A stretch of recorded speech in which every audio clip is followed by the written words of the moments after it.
Hello from Olympia. I'm Norma Smith, your state representative for the 10th District. Before I get into the latest news from the Capitol, I want to say happy birthday to our Washington State Parks. I hope you'll join me in celebrating their 100th year of service. They are truly the crown jewels of our state, especially in the 10th District. You have my commitment. I will continue to work with my colleagues to protect these treasures and ensure that our parks are a place for all Washingtonians and our guests, that they may enjoy them for generations. As you know, education is receiving a lot of attention here in Olympia, and rightfully so. It is our paramount duty constitutionally to fully fund and provide each and every child with a good education. Once again, my colleagues recently unveiled a Fund Education First proposal.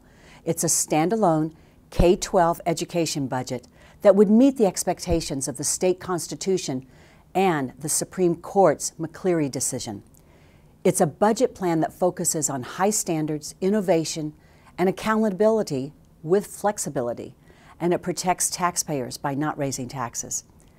The Fund Education First budget would raise K-12 education to its proper place in the budget process and ensure that it's adequately funded every year. It would increase K-12 education funding by $903 million in the 2013 to 15 budget cycle. The Fund Education First budget not only adequately funds education, but it puts dollars in the classroom first.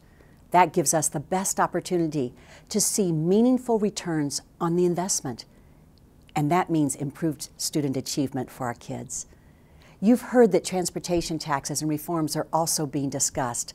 House Democrats have proposed a 10-cent per gallon tax increase for gas, reinstating the motor vehicle excise tax, or the MVET, that voters have repealed twice in the past, and an increase in the weight fee by 15% for large vehicles, implementing a fee of $25 for each bicycle purchased, and increasing the hazardous substance tax, which could cost farmers and taxpayers another around $897 million. I have serious concerns about asking you, the taxpayers, for more money when we currently have serious issues in our transportation system. That is why I've joined other House Republicans in working on a plan called Fix It Before You Fund It. What that means is that there are reforms and fixes the legislature can and should do before asking you to dig deeper into your wallets.